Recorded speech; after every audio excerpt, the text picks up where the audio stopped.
Bem, a gente agora retoma essa última fase do trabalho com a missão da professora Mara Leal do Instituto de Arte. Agora tiver aí, ok, gente. Pode ser uma fora, né? Tá bom.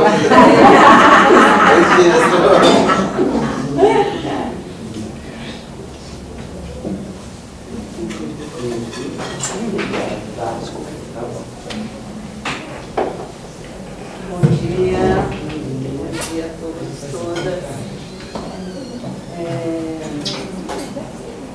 Bom, muito feliz de estar aqui na banca. Obrigada, Gibson. Obrigada, Narciso, pelo convite. Estar aqui, nesse momento que justo, coroa, por mais que a gente sabe, que para isso a pesquisa ela sempre continua, mas justamente é esse ritual aqui da gente, de você, finalizar essa fase da pesquisa,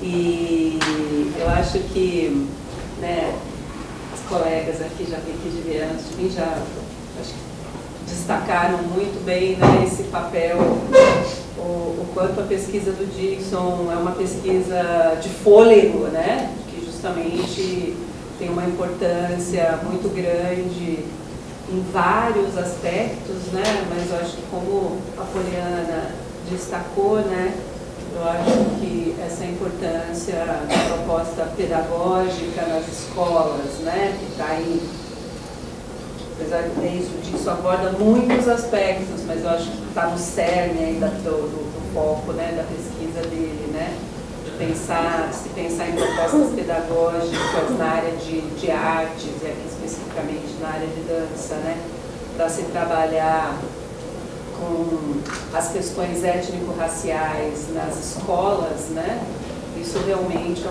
uma discussão que nós, tanto na área da educação, mas também como na nossa área das artes, realmente é um tema super importante, a gente, eu sou do curso de teatro aqui, que a gente forma professores de teatro, então sempre se coloca essa questão, de como justamente a gente pode colaborar com esse com essa formação, porque justamente, e é uma discussão que você traz, Dixon, justamente de que a lei é implementada, mas efetivamente você ainda não tem os professores com uma formação específica para trabalhar. Para além da formação, todos os aspectos aqui, justamente do racismo introjetado, institucionalizado, justamente. Então, essa é a grande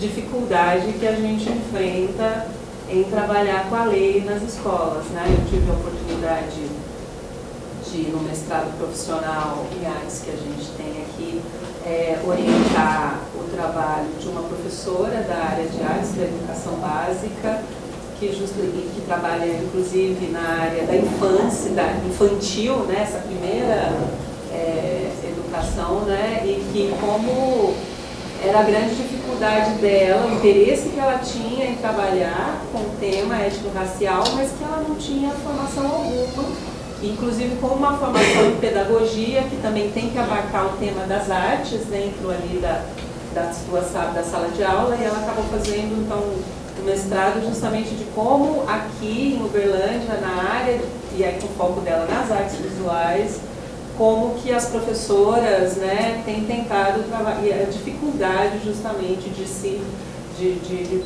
trabalhar com o tema por muitas vezes uma falta de formação, então acho que a tua pesquisa ela é muito importante dentro desse contexto, Então, assim, já te parabenizando muito, tanto pelo projeto, mas também, claro, aqui pela reflexão que você vai trazer para a gente, reflexão e contextualização de todo o projeto, pensando também a tese como mais uma etapa dessa disseminação, dessa pesquisa, que eu entendo que a tua pesquisa aqui, no doutorado, é uma pesquisa na área de educação, mas é uma pesquisa em artes também, e nesse sentido, eu vou começar, na verdade, tentando fazer um pouco uma conversa, né, com Renata e Poliana, que vieram antes de mim. Isso é a vantagem da gente ir no final.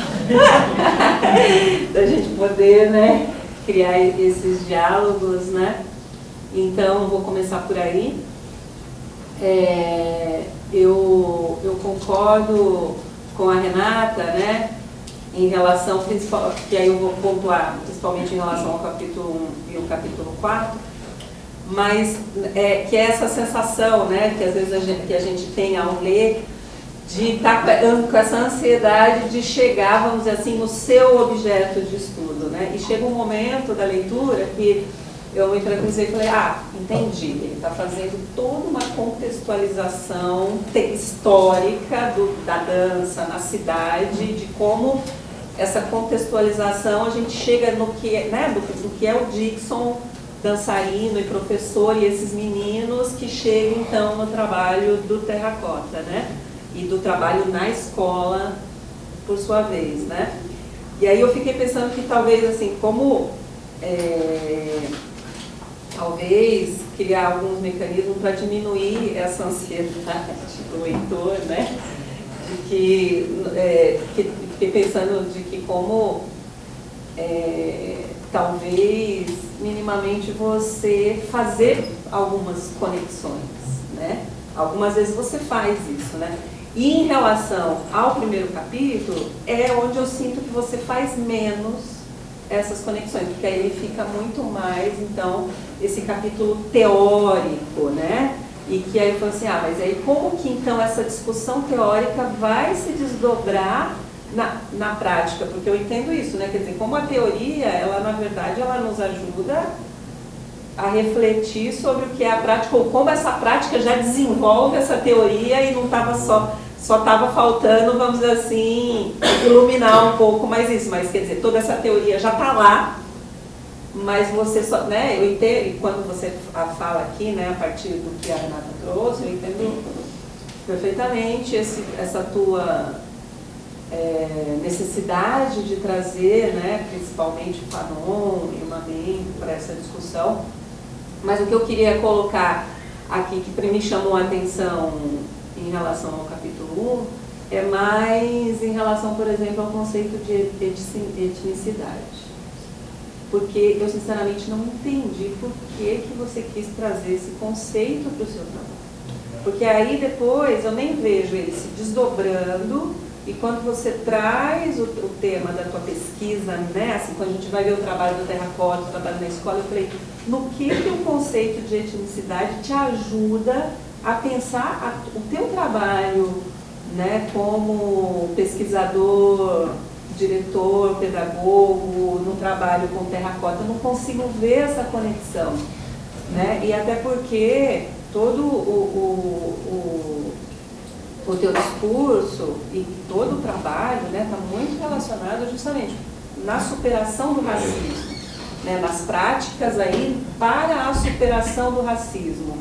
E eu entendo, eu sinto que ali, se é para você importante, me faltou fazer essas conexões, porque quando você traz essa discussão de que por que então não é ruim fazer essas relações entre etnicidade e raça, mas você não aprofunda essa discussão e vai trazer só o conceito do Weber para falar que raça é um conceito biológico, ok, a gente sabe, isso eu acho que no campo da sociologia isso já está dado, né? É um construto social, mas é um construto, raça é um construto social que opera socialmente na sociedade através do racismo, e é por isso que a gente usa a palavra racismo, né? Senão a gente não usaria a palavra racismo, é porque existe um preconceito racial que se dá numa estrutura social e não biológica, né?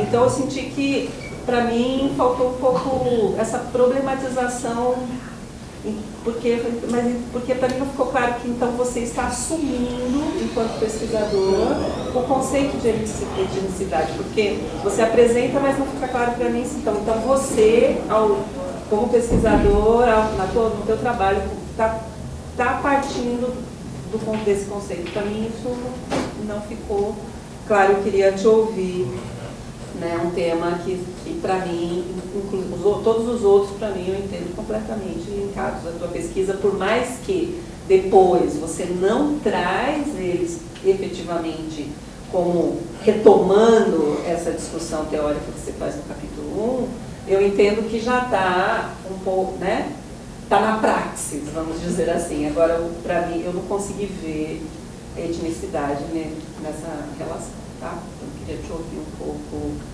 sobre isso.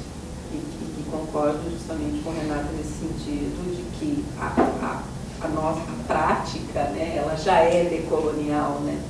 E que a teoria ela pode vir justamente para iluminar isso, né? E não para dizer para que agora somos decoloniais. Não, né?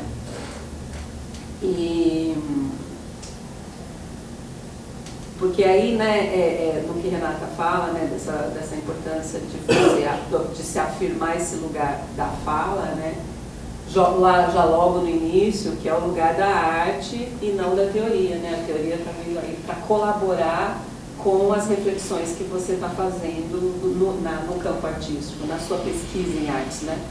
Na sua pesquisa na área pedagógica também, né?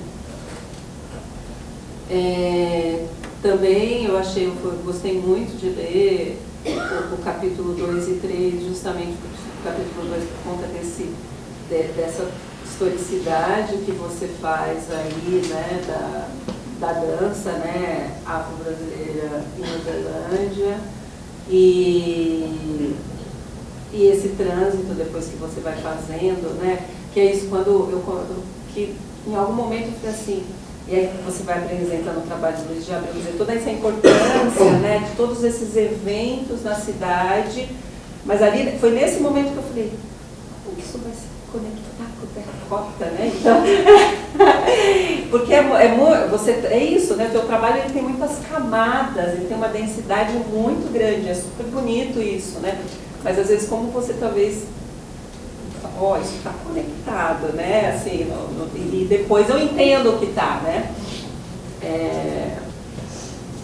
E outra coisa que a Renata também comentou sobre os subtítulos, né? Eu não tinha pensado nisso exatamente, mas que talvez eu tive um pouco de dificuldade de entender alguns subitens, né? E eu fiquei me perguntando por quê? E às vezes eu acho que talvez seja por isso, é muita letrinha, né? Talvez seja isso, né? Tanta informação que me dificulta. Mas então, o que ele está falando aqui neste momento, né? Mas sobre isso especificamente, né, do que me chamou um pouco mais a atenção, foi só lá no capítulo 4, que você já tinha esses subitens na qualificação, que eu acho que foi a única aqui, né, que participei da qualificação, e me chamou a atenção agora, eu fiquei tentando me lembrar se na qualificação isso tinha me chamado ou não a atenção. Eu não consegui lembrar. Que é nos itens 4.1.1 e depois no 4.3.4.3, que você vai chamar o subitem de diáspora Uberlândia Salvador. Que eu fiquei tentando entender por que você usa esse conceito de diáspora nesse momento, né? Para falar desse encontro, né, desse compartilhamento de experiências que o Grupo Terracota tem lá na cidade de Salvador, né? Porque diáspora, na verdade, é um conceito que está muito mais ligado com essa dispersão, num sentido, inclusive, muito negativo, né? De que você é de um lugar, um grupo social é de um lugar e ele vai ser separado, né? Ele vai ser separado em diferentes lugares, né?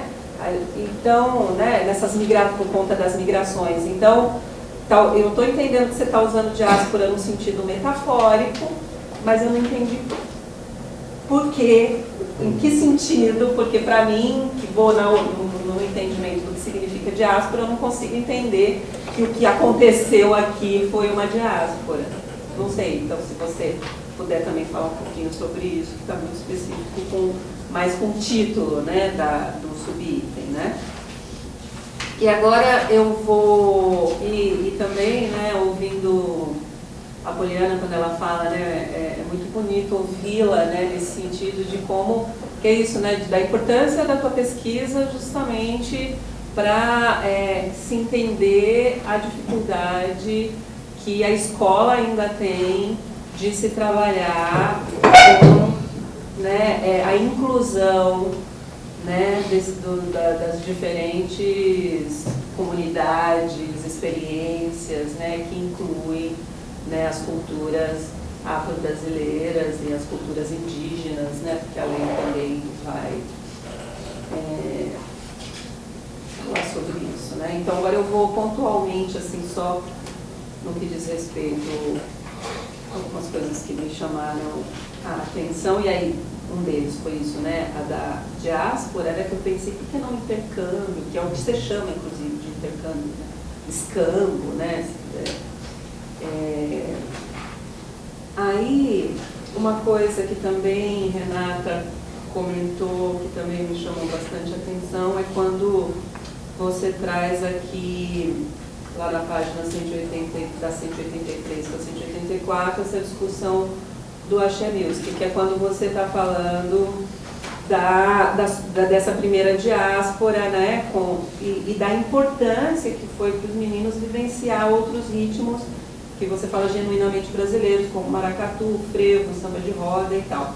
E aí, rapidamente, que você fala que isso faz uma contraposição a outras manifestações de origem negra, como o Axé Music. E aí, isso, assim, porque para mim, é isso, o Axé Music, ele é um conceito construído por uma indústria cultural, para se referir, é um conceito guarda-chuva, né? Para se referir a muitas práticas, e aí existe um confronto muito grande de quem está dentro desse guarda-chuva, né? Então, quando você fala Axé Music, você está dando a entender que todo mundo está entendendo do que você está falando, mas o que é? O que você está... Porque eu não conheço, porque como a discussão aqui é super rápida, falar que o Axé Music é uma manifestação de origem negra e é expressivo da música negra brasileira, né? E logo na sequência, ao citar agora, você fala que dentro das estéticas da diáspora africana não é legítimo referenciá-la como um ícone da música negra brasileira, por conta justamente desse, estou entendendo, né? Porque está dentro da cultura de massa, mas você não explica por que isso. Por que não é legítimo referenciá-lo como um ícone da música negra brasileira? Então, para mim, aqui eu acho que caberia você um pouco falar mais sobre isso, e tanto do que está dentro desse grande guarda-chuva, porque quando a gente fala em Axé Music, do que a gente está falando exatamente, né? Para mim, são dos blocos de axé branco. Por exemplo, quando eu incluo Daniela, Ivete, Cláudia Leite, Chiclete com Banana, né, Asa de Águia, que são bandas brancas, que claro, que é porque é como o carnaval, houve uma apropriação cultural. Quando eu morei 6 anos em Salvador, né, então eu percebia muito o conflito que isso acontecia na cidade nessa discussão do Axé Music. Quando eu estava lá, houve uma comemoração de aniversário de não sei quantos anos do Axé Music, e se escreveu, eu acho que foi uma grande divulgação que esses blocos de axé fez, assim, meio historicizando o Axé Music na cidade, e era uma historização totalmente branca. Era desses blocos de axé que tem esses protagonistas brancos. Então, e aí rolou uma discussão sobre isso na cidade, né? Quer dizer, você fala, por exemplo, você traz o Carlinhos Brown como uma referência, que por exemplo, a timbalada está dentro desse guarda-chuva de Axé Music, né? Rola aí, né, por exemplo, todos os blocos afros, eu não entendo eles como dentro desse guarda-chuva de Axé Music, né? Ele é Aie, né? Filhos de Gandhi, né? Eles são blocos afros, eles não estão dentro desse guarda-chuva. Os blocos de pagode, por exemplo, né? Que são, em alguns discursos, eles são considerados dentro desse contexto do Axé Music, dos blocos de pagode, né? Por exemplo, o Gera Samba, o El Chan, o El Chan, né? Porque assim, um dos expoentes, né, do Axé Music é o Luiz Caldas, que aí é negro, mas aí ele sumiu, né? Quer dizer, ele lançou o Axé Music, depois, né, foi um super sucesso quando ele lançou e depois ele sumiu. E aí os expoentes que tem aí não são a Margareth Menezes, por exemplo, que eu acho que é um grande expoente, mas que está muito também nessa relação com os blocos afro e tudo, né? Para mim, ela é justamente uma expoente negra nesse contexto do Axé Music, né? Então, para mim, talvez como problematizar um pouco mais isso do que você está chamando de Axé Music e no que se... exatamente, em oposição a essa experiência, porque você traz isso no final da experiência que vocês tiveram em Salvador. Aí parece que faz uma relação, mas não faz. Então, como isso ficar mais claro? E que acontece a mesma coisa, a meu entender, quando você traz o conceito de dança axé, que está muito ligada aos blocos, ao contexto dos grupos de pagode, né, baianos, né, o Gera Samba, o El Chan, né? Mas eu que não sou da dança e que é isso, né? Para mim, faltou você também explicar mais o que você está chamando de dança axé. Porque parece que então tá dado dança axé, todo mundo sabe o que significa. E depois você vai falar do que seriam os princípios da dança e tal, mas eu senti falta também de você tanto explicar mais o que você está chamando, o que é considerado então dança axé, se está ligado, aqui está ligado só aos blocos de pagode ou não, né? Porque o meu doutorado foi sobre como algumas performances que trabalham com material autobiográfico, né?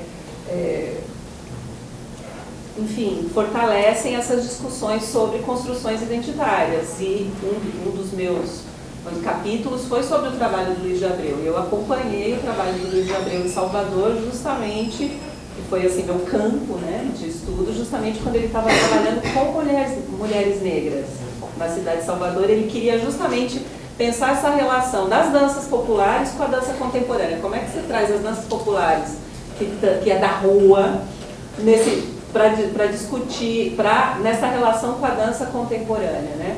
E foi, eu acompanhei todo o projeto, inclusive quando o projeto ficou pronto, as apresentações eram nas escolas de periferia de Salvador, né? E uma das grandes discussões era essa objetificação do corpo da mulher negra através não só da dança, mas das músicas, das letras de pagode baianas, que são assim, totalmente ofensivas de objetificação do corpo da mulher negra, e de que como essas coreografias, elas colaboravam, né, porque na época, inclusive, né, estava super em evidência uma coreografia que foi inventada, não sei se eu chamo isso de coreografia, que foi inventada por um grupo de pagode baiano, que era a partir de uma música toda enfiada. Não sei se vocês lembram disso, né? Que a letra da música era toda enfiada, e que a coreografia era as mulheres subirem no palco e ele puxar a calcinha delas e ficar cantando e fazendo esse movimento, né? Então, inclusive uma professora de educação básica da cidade de Salvador, foi pega num desses vídeos do grupo fazendo a dança, toda enfiada, e ela deu tralaló, como a gente diz. Não, ela foi exonerada. Ela perdeu o seu trabalho. Enfim, né, então eu como muito dessa área. Eu estou fazendo essa interferência porque eu Sim. era a mulher que estava nas ruas de Feira de Santana, em Salvador, em décadas de 70 e 80, e não como pesquisadora, nem como estudiosa, mas que estava misturada. Então eu emergi isso. Isso que eu chamar de um fenômeno da Bahia. É muito interessante ver o olhar de vocês e pensar o olhar que eu tenho da menina adolescente que estava lá. Né? Sim, sim. Elegir, surgir. E é isso que eu acho que é o grande... Que é como que eu acho que você realmente, quando você vai apresentar como que você, que para mim, eu gosto muito dessa parte, como você, no grupo, traz essa experiência do Axé Music e como vocês vão problematizando e né, e reconstruindo, não sei se é desconstruir, mas reconstruindo esse olhar sobre o próprio corpo. Mas o que eu estou comentando é que na escrita, quando você traz essa discussão, tanto da dança, axé, eu não sinto, principalmente nesse momento que a Renata comentou, eu também concordo, que para mim falta ali uma problematização do que significa a dança axé, nesse contexto principalmente da objetificação do corpo da mulher, né? E da mulher negra, né? Do homem também, né? Não, sim, que no caso de vocês, inclusive, por ser um grupo de homens, né? E aí a discussão que eu acho que vocês muitas vezes devem ter feito é justamente a objetificação do corpo do homem na dança axé. Mas o que veicula né? Depois isso foi mudando e a gente vê também nos meios de comunicação também muito fortemente a objetificação do corpo do homem. Mas em primeiro lugar veio, né, no El Chan, né, era muito mais do corpo da mulher, né? Então, como talvez trazer um pouco mais essa problematização, né?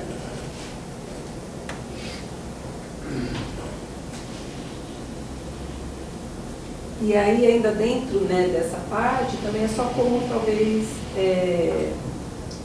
lá na 193, quando você está apresentando um pouco esse contexto já dos tambores, né? Você fala que o Carlinhos Brown se projeta como o maior expoente dessa dinâmica, mas você não fala por quê dessa relação entre os terreiros, né? Mas para quem não conhece Carlinhos Brown, não fica claro por que então ele se projeta como expoente dessa dinâmica, né?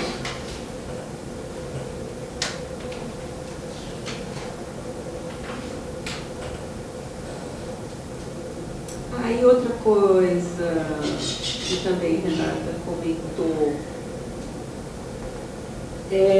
sobre lá no 4.3, que é quando você traz o conceito de etnocenologia. Para mim ficou um pouco como de etnicidade. E aí eu fui rever porque esse era um capítulo que você já tinha, e aí eu fui lá dar uma olhada na qualificação e lá você já tinha essa discussão, mas você não trazia essa inclusão aqui de falar do Bião, da relação do trabalho do Zeca Ligiero com o conceito de etnocenologia a partir do Bião.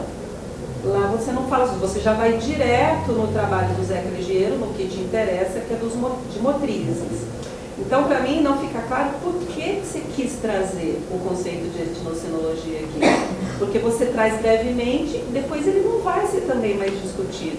Então, eu concordo com o Renato. Quer dizer, ou você vai ter que abrir uma discussão sobre ele, por que você está considerando o conceito de etnocenologia importante para você entender o conceito de motrizes, ou para mim não faz sentido etnocenologia estar aqui, sabe? Porque é todo um campo de pesquisa que, como a Renata falou, muitas vezes fricciona com o conceito de performance cultural, né? Porque são dois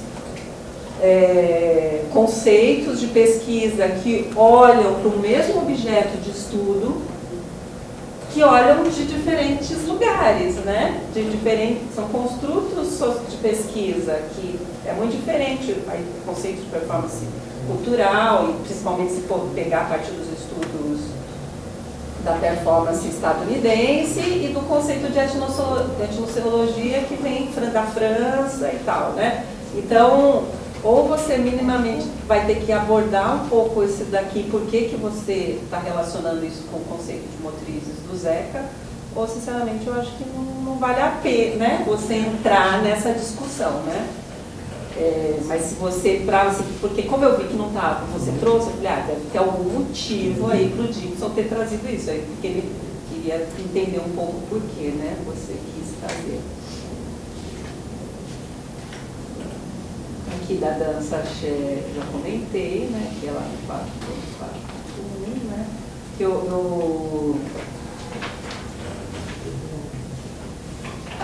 eu gosto bastante dessa parte aqui que você vai apresentar para a gente, dessa discussão do grupo, porque é isso, né, como a tua pesquisa, ela se desdobra em muitas discussões, né, até chegar no grupo, e o teu foco na relação com o grupo é apresentar o projeto pedagógico nas escolas. Eu, às vezes, senti a falta de você falar do processo pedagógico da criação da dança do grupo. Né? Porque você se coloca, e isso foi ficando mais claro para mim, que eu podia estar antes, porque só aqui que eu fico isso ficar mais claro para mim, quer dizer, que o teu contato com esse grupo de meninos se dá como professor, no primeiro lugar. Né? Então, eu entendo que assim, esse seu lugar é um lugar de diretor pedagogo. E que aqui eu entendo que pela proposta do que você, né, do que se propôs na tese, o teu objetivo não foi falar sobre isso, da pedagogia, dos processos criativos, de como se deu essa pedagogia de formação desse grupo. Né? E aqui, nesse capítulo, você apresenta isso pra gente, eu achei isso muito legal. Mas fica parecendo que é só em relação a essa coreografia. E eu fiquei pensando, e depois aqui você falando, me pareceu que né, essas discussões dessa relação de como então fazer coreografia nessa perspectiva de entender essas motrizes culturais, né, de origem afro-brasileiras, para a criação em dança do próprio grupo, né? Quer dizer, essa fricção aí do processo pedagógico, né? De que como vocês vão fazendo isso, que eu achei muito legal isso, mas isso, quando você for te ouvindo aqui, me deu a impressão que então isso se deu no processo todo, né? Mas que aqui diz respeito a uma coreografia quando se apresenta. Eu achei muito legal você poder trazer isso para mim. Então, né, esse capítulo eu gosto bastante, né, desse capítulo 4, por isso, assim, né, de você apresentar mais isso para mim. Aí, indo para o capítulo 5, uma coisa que, na verdade, é só um ajuste, mas que também, eu acho que diz respeito a isso que a Poliana fala, né, de ser sujeito e objeto da pesquisa, e que, no seu caso, para além disso, né, eu acho que a tua relação com o projeto, que também vai de ser gestor, de ser, né, assim, você também tem várias camadas ali, né, nessa relação com o próprio projeto, né, e que aqui quando você começa a falar dessas pedagogias interditas, no capítulo 5, você fala que o projeto Dançando a Nossa Cor se tornou uma referência como exemplo de metodologia de ensino e inclusão. Eu acho que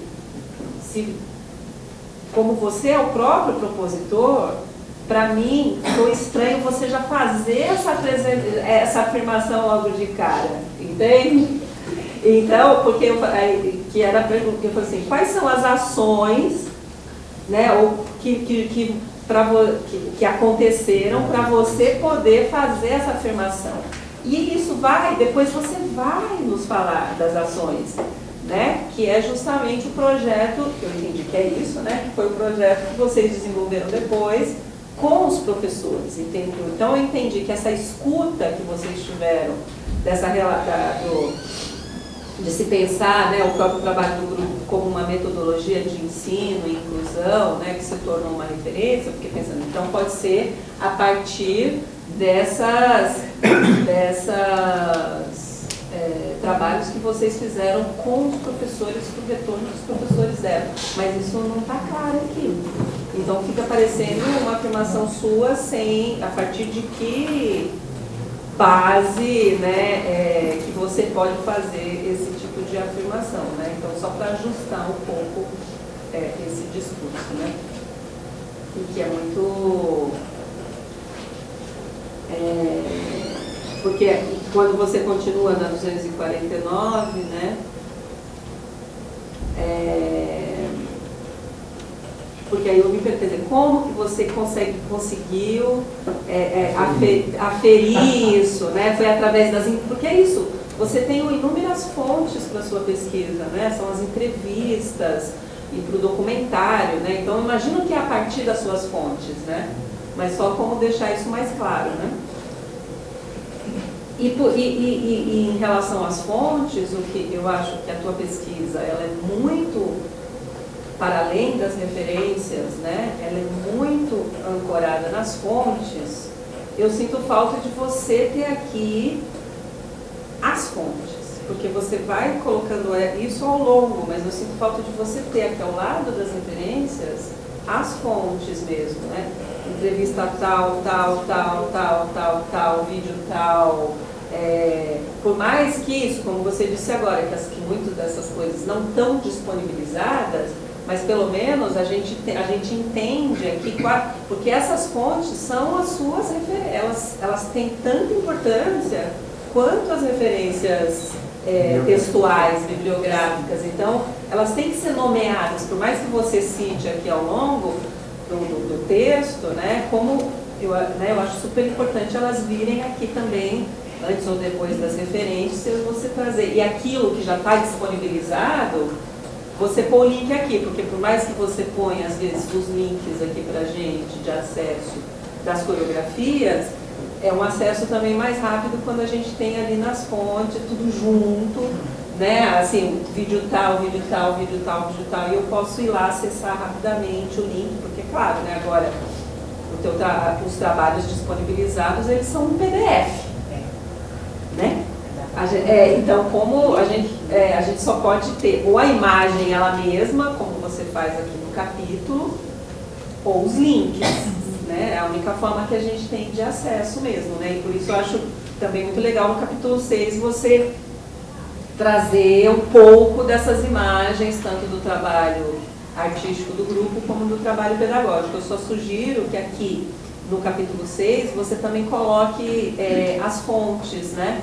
Porque, por exemplo, do trabalho do Terracota, a gente não sabe nem onde foi, nem quando foi, né? Falta aqui as fontes nas imagens, para a gente ter claro mais assim. Porque, como disse Renata, é isso, como o trabalho do grupo é muito grande e esse projeto se desenvolveu durante muito tempo, às vezes para mim não fica... Agora, te ouvindo, para mim isso ficou muito claro. Então, aqui eu estou só falando sobre a terceira fase do projeto, não sei o quê.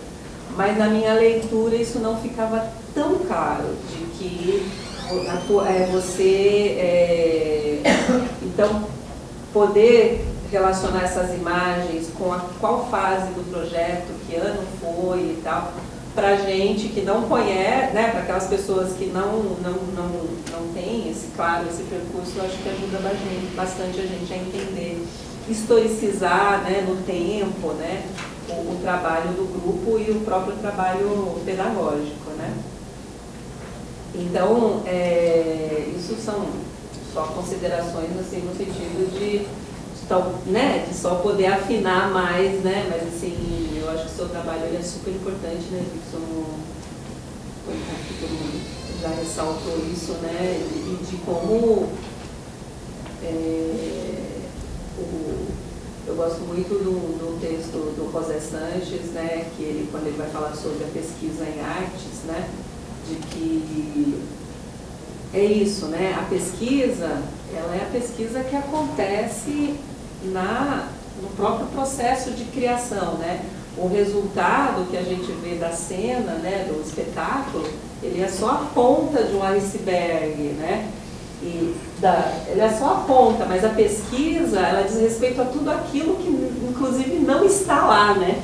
É tudo aquilo que não está lá. E como que nós, na área de artes, a gente, né, através da pesquisa, né, do material aqui escrito, ele é fundamental justamente para revelar tudo aquilo que não está lá na ponta do iceberg, para mostrar o que é a pesquisa em artes e, mais do que mostrar, para justamente comunicar, né? Porque ele fala isso, quer dizer, uma pesquisa, ela só, pensando no ciclo do funcionamento de uma pesquisa, ela só se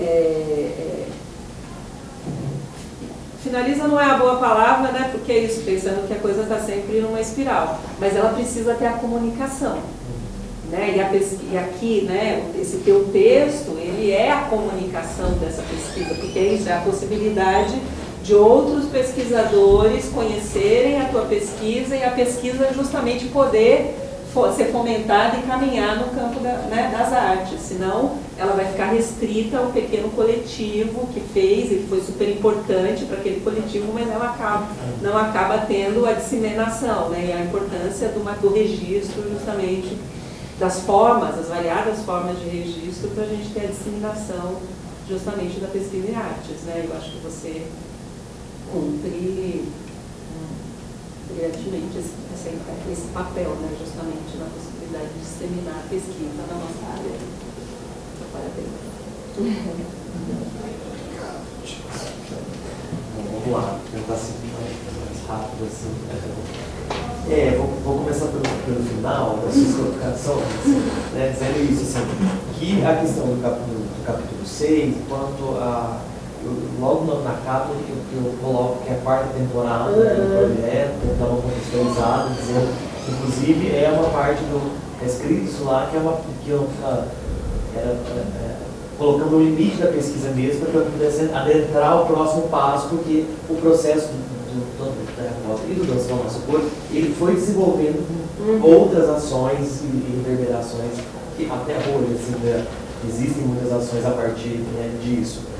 E que eu concordo mesmo assim, com essa ideia, das fontes, mas também que foi um desejo mesmo de fazer um capítulo alto de fotos mesmo, assim, sem tanta necessidade de uma questão muito técnica, porque o foco do trabalho não era realmente uma descrição ou uma análise das imagens coreográficas. Então, quando eu dou ali a escola, né, quer dizer, aquela foto acontecendo naquela escola, né, e aquela coreografia é aquela imagem de tal coreografia.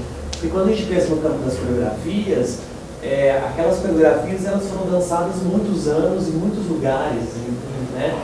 Eu trago ali, por exemplo, um trabalho que é o Olhos d'Água, que é o primeiro trabalho que a gente faz com a discussão com a cidade. Aqui foi dançado muitas vezes, né? Enfim.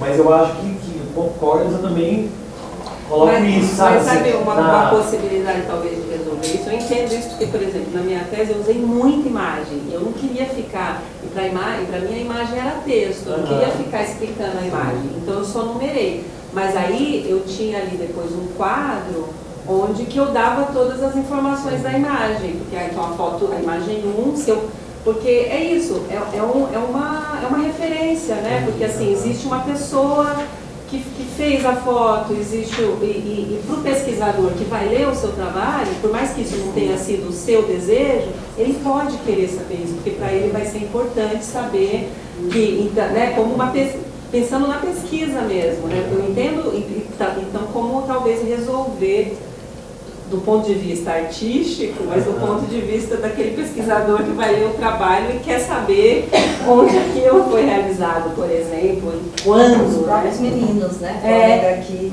querem visitar. Exato, exatamente, de ser uma fonte de pesquisa para outras pessoas, para estudar, né? Tanto essa discussão que a gente fez aqui dessa importância da historicização e tal. Uma sugestão, né, na verdade.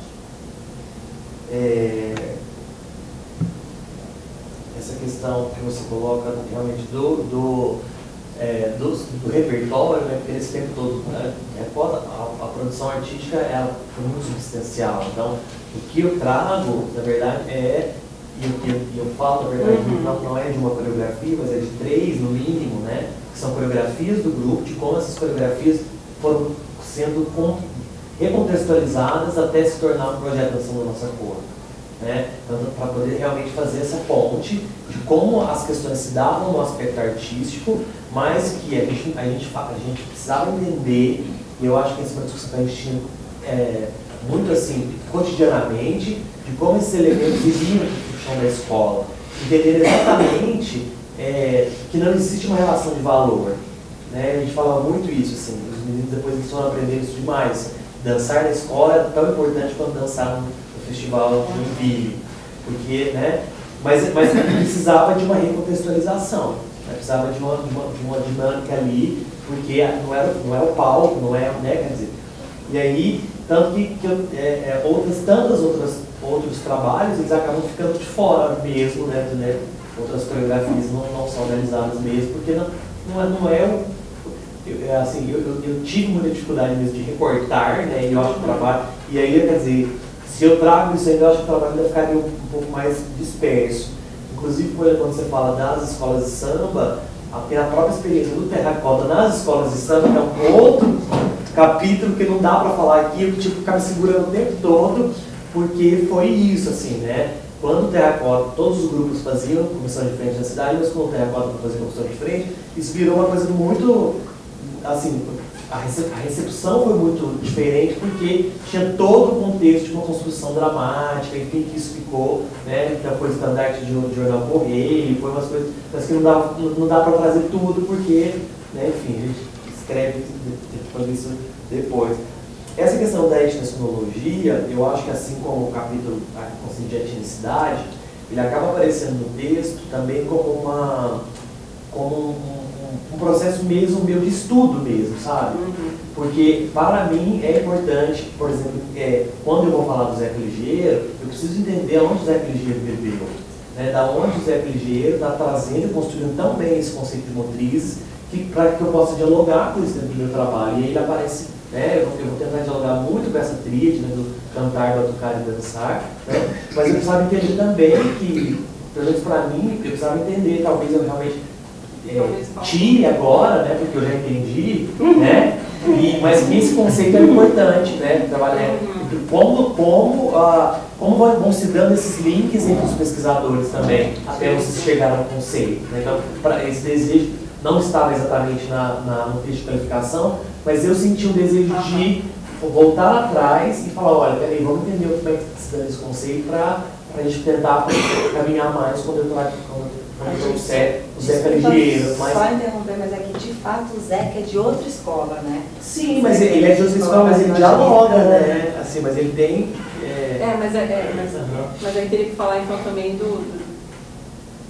das performances, dos estudos da performance, porque ele é muito vinculado aos estudos da performance norte-americana. Tá, mas eu acho que tá tentando só...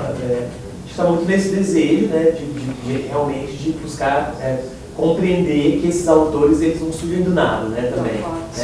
Eles precisam, né, de toda uma corrente aí também, para que aquele pensamento que eu trago para a minha pesquisa ele também já estava sendo mencionado de algum momento. Né.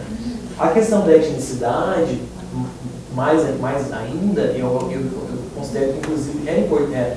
Por que eu trouxe, né, também como meio que uma metodologia de estudo, e eu acho que é super passível de retirar mesmo do texto, mas eu acho importante, porque a gente precisava entender como que esse conceito de etnicidade se deu no campo do pensamento no Brasil.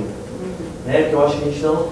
assim, como que essas ideias de etnicidade compõem um jeito de pensar a cultura brasileira e um jeito de pensar esse conceito de raça que ele não está superado, mesmo quando eu trago Weber, né? Ele não eu discordo um pouco assim, porque eu acho que a gente precisa reafirmar isso o tempo todo, porque... Não, superado nos estudos sociais, não na vida, nos estudos sociais. E assim, eu acho que nos estudos sociais, na educação, na arte, inclusive porque a gente, até hoje, por exemplo, no campo da educação, a gente não utiliza ainda o termo educação para as relações étnico-raciais. E a gente não sabe de que ética é isso que a gente está falando. Sabe, assim, às vezes quando a gente vai falar dessa introdução da educação, principalmente, quando a gente escuta muito, assim, étnico-racial está dizendo sobre o quê? Né? Assim, então, quando eu trago essas 3 correntes, um pouco, rapidamente, claro, é só para poder tentar entender sobre a partir de que ideia de etnocidade a gente está discutindo uma relação de educação. Né? Mas eu entendo muito isso, assim, que talvez para mim ele era um desejo muito mais no campo de estudo, né? Assim, de estudo, talvez compreendendo que quem fosse ler o trabalho também não tivesse esse domínio, né? Talvez ele não tenha esse domínio das questões, né? Enfim. Professor. A questão quando você traz, realmente concordo bastante com essa ideia quando você fala da diáspora, né? Eu acho que eu sou uma pessoa que busco defender sempre a ideia do conceito e do termo, né? Que o termo ele é carregado de conceitos e que a gente tem que ter muita atenção mesmo, né? Tanto que a partir de uma outra banca que a professora estava aqui, eu já revisei todo o meu texto nessa questão da questão da norteadora, né? Porque eu acho que isso também acontece aqui né, outras questões também, né? Que essa ideia de instrumento, essa ideia, né, que vão remeter a gente a uma ideia muito positivista, né? E eu acho que aqui não é lugar, essa pesquisa não é lugar de uma discussão positivista, né? Então eu acho que tem isso realmente, né? E esse termo diáspora, ele realmente traz muito todo esse contexto. Eu acho que neste caso aqui, realmente, essa sugestão sua é muito bem-vinda, né? De pensar isso. E também dizendo que é uma questão que é um processo de briga interna mesmo comigo, com a minha terapeuta, essa ideia das questões do título, assim, né? Eu me acho uma pessoa, assim, eu sou muito poético, assim. Eu acho que tem uma coisa que é de mim, assim, né? Eu acho que essas relações com a forma de ver a vida, muito pela uma leitura filosófica, eu acho que ela acaba, isso pode realmente dificultar uma leitura mais imediata do texto. Tá?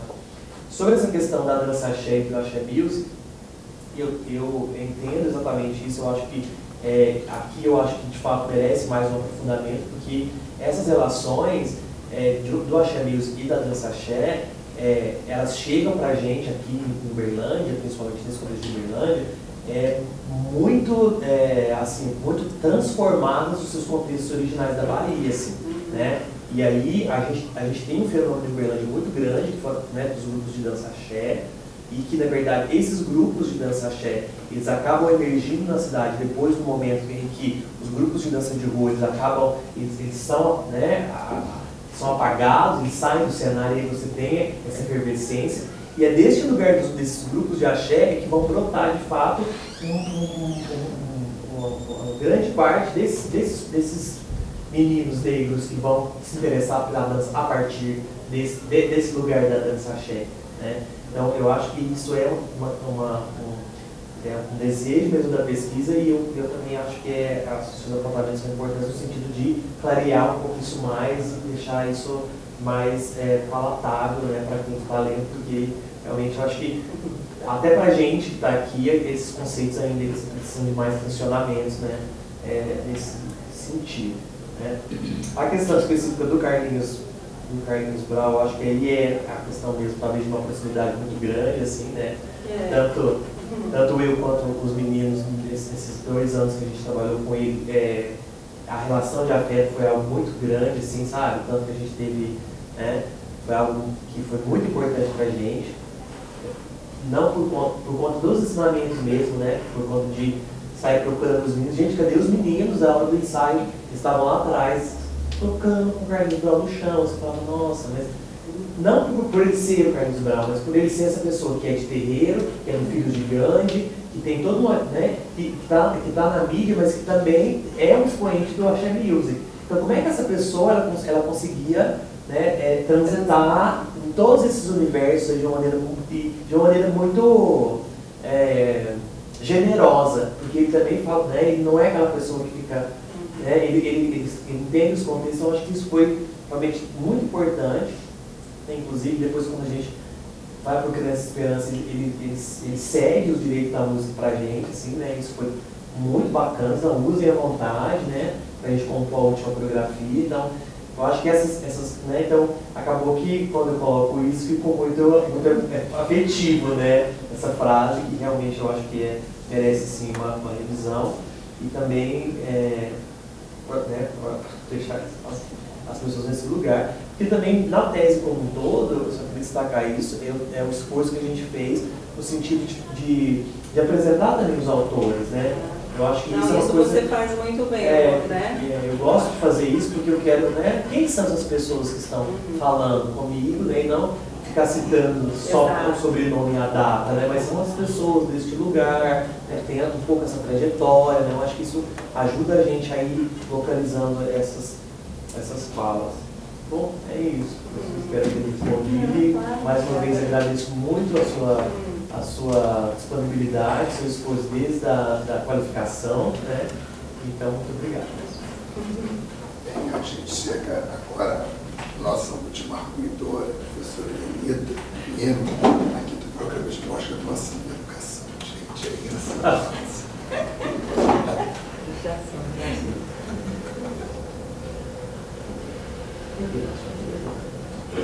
Não, eu acho que fica tranquilo aqui, porque eu preciso só do apoio.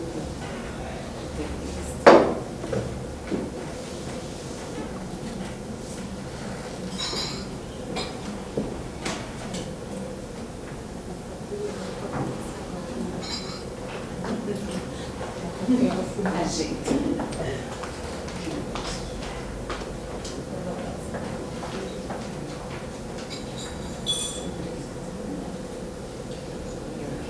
Iniciar agradecendo ao Dixon, ao professor Narciso, pela possibilidade de contato com o texto, que eu sempre digo que a primeira vez que a gente pega um texto assim na banca de defesa, a sessão da Mara, ela pegou anterior a nós, né? E agora a gente pega na primeira versão mesmo, que você pode dizer mais ou menos pública. Isso é de um prazer enorme, porque a gente entra em contato com aquilo que é a pesquisa mesmo.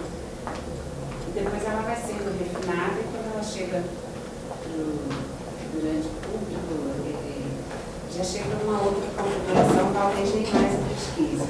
Nesse sentido, eu gosto de pensar com o Bruno Latour, quando ele vai mostrando para a gente o quanto que nós vamos nos distanciando daquilo mesmo que a gente fez, que a gente vai fazendo seleção, cortes, tirando coisa, colocando uma perfumaria, né? Quando a outra pessoa toma, já é um outro texto. Então já são muitas versões de texto. A mesma coisa aconteceu no meu parecer. Dizer bom dia para vocês que estão aqui nos assistindo, né? Todo mundo aqui agora. Resistente. E dizer que quando Narciso me mandou o Dixon lá atrás disse, olha, eu vou te convidar para a banca. O Narciso reiterou o convite. Fiquei tão orgulhosa. Nossa, se a gente toda essa vida vai me chamar para a banca, coisa boa. E gente sabida, porque vocês falam de um campo em que vocês se debruçam como pesquisadores de um outro lugar, não mobilizando como eu mobilizo o campo das artes, o campo da dança ou o campo da música. Mas é muito legal porque vocês trazem isso e aqui no programa aproximam, mas mais do que aproximar, mostra aí esses campos entremeado, entrelaçado com a área da educação escolar. O trabalho do Dixon não está falando da educação, ele está falando da educação escolar. E ele está tomando essa discussão de uma pedagogia e defendendo, porque eu acho que quando você coloca no teu título por uma pedagogia dos corpos negros, a minha expectativa é que você me apresente essa pedagogia dos corpos negros. Então eu fui ler e dizendo assim, não, eu quero essa pedagogia dos corpos negros, como eu quis a pedagogia das sexualidades, dos corpos e do gênero. Eu venho trabalhando neste campo, então, buscando por essa pedagogia. E o teu título mostra isso. O teu título já dá várias teses, várias pesquisas, porque você faz, você joga com as imagens, você joga com as cores com a gente. E aí eu fiz assim, danado, ele captura a gente já na capa. Mas mais que isso, ele colocou dentro de um envelope e ele imprimiu essa carta no envelope. Foi assim que vocês receberam, né, colegas de banco? Com isso eu quero aproveitar para dizer que bom, e fico feliz com a tua generosidade de me colocar em contato com essas mulheres. Muito obrigada a vocês dois. Então, ele vai nos capturando pelo jogo de imagens e eu peguei, virei e eu fiz, que legal, olha só, gente, que vocês têm merchandising mesmo, leiam, consumo, vale a pena. Então, eu leio isso e eu fiquei no título, eu fiquei muito presa à primeira parte, fiquei lendo, pronto, era cheio dos corpos negros. Isso me tomou já. Fui para a segunda parte do teu título, que é o Grupo Terracota, e aí eu parei só no Grupo Terracota. Porque quando você me apresenta o teu trabalho, você e à medida que eu entro no trabalho e eu escuto as colegas, o teu trabalho vai provocando efeitos os mais variados na gente. Né? Você joga a gente para um lado, joga para o outro. A mim, particularmente, o Grupo Terracota, Dixon, foi o primeiro grupo que eu tive contato aqui em Uberlândia. E foi uma apresentação de vocês, quando eu cheguei aqui, eu cheguei em 2005, eu vim de Feira de Santana, na Bahia, e quando eu cheguei aqui, que eu vi a apresentação do grupo, eu falei, nossa, que coisa boa me sentir em casa. Eu cheguei aqui, eu cheguei estrangeira. Eu acho que ainda continuo estrangeira, mas tem momentos como esse que eu me sinto muito em casa. E quando eu vi vocês, e nós dois trocamos, porque numa das apresentações eu fui a pessoa que te deu, pois abriu o auditório, não sei o que, você não está nem aí com a minha pessoa, né? Afinal de contas, né, gente? Aí, quando vocês apresentam, que vocês mostram, eu me senti muito, e foi muito bom para mim. Foi uma sensação de dizer assim, eu tive acolhimento aqui. E o acolhimento de pessoas que obviamente não me conheciam, que eu não conhecia, mas os elementos e os temas daquela apresentação, ela dizia da minha vida cotidiana, de um lugar em que eu vivi 40 anos, e óbvio, eu estava vivendo um conjunto de experiências, que depois a gente dizia assim, de experiências de bairros periféricos, de experiências de uma pessoa que cresceu junto aos meninos e meninas que foram dançar axé. Mas eu cresci também junto com o movimento negro, especialmente em Feira de Santana, em que não foi nada tranquilo quando nós ouvimos, agenciado pelo mercado, especialmente por um sujeito da produção da música, né, do mercado da música e do mercado da dança em Salvador, que era o Marcos Medrado. Então, nós vimos Antônio Carlos Magalhães, nada mais, nada menos do que o seu grupo se apropriando de uma música, se apropriando de uma expressão que no carnaval estava no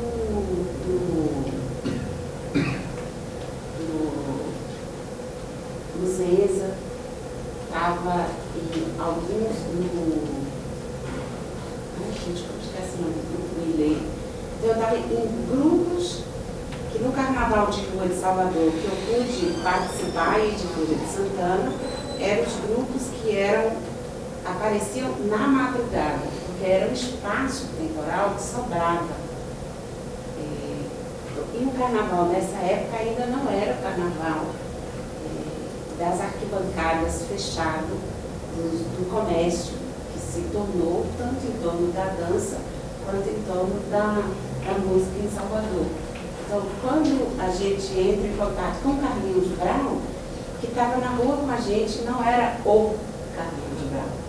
Acho que fazendo um trabalho belíssimo no bairro que ele cresce com uma população negra, com a qual eu convivia, porque eram os meus vizinhos, eram as minhas vizinhas.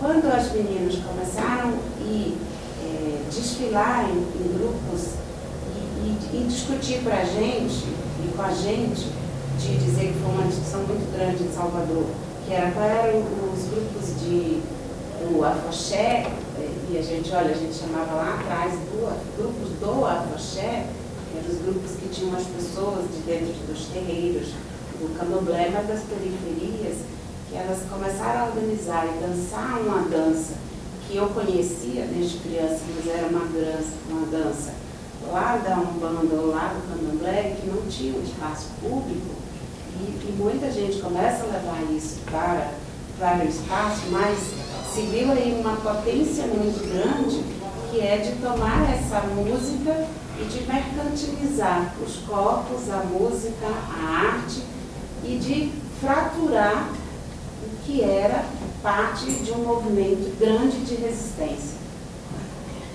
Então, eu conheci o Lazo, a Margarete Mendes, ela é a família dela é de uma cidade que eu cresci com as primas dela.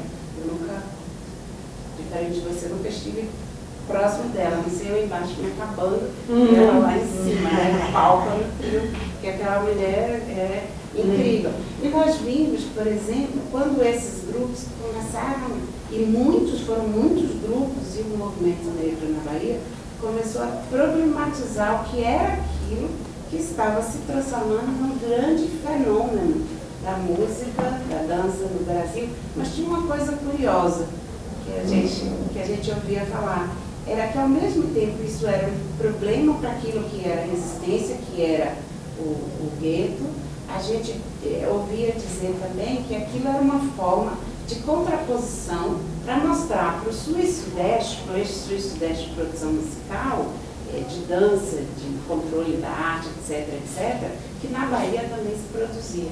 Então foi nessa borbulha que eu vivi, que o teu trabalho me faz rememorar. Toma conta de mim, eu vou pensando nisso.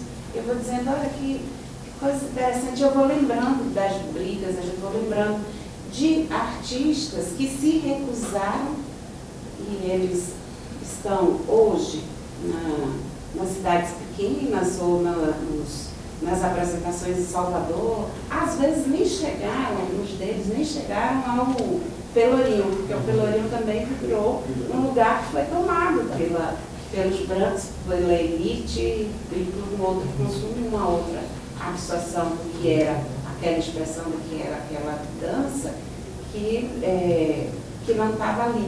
Em Salvador também, a dança e a expressão corporal e musical, que era do bairro, que era da rua, foi para dentro da academia. E isso foi uma discussão grande, que é, bom, agora a gente não dança mais na rua. A dança agora não é para nós e ela é partilhada. Para se aprender ela agora, paga. Você imagina Salvador, no final dos anos 90, início dos anos 2000, as meninas negras indo para as academias pagar para aprender a dançar aquilo que elas já dançavam. Eu tive amigas que eram meninas negras de uma suposta classe média de Salvador, que os pais tinham dinheiro, e aí eu falava assim, gente, mas vocês já dançam tanto, por que vocês precisam ir para a academia?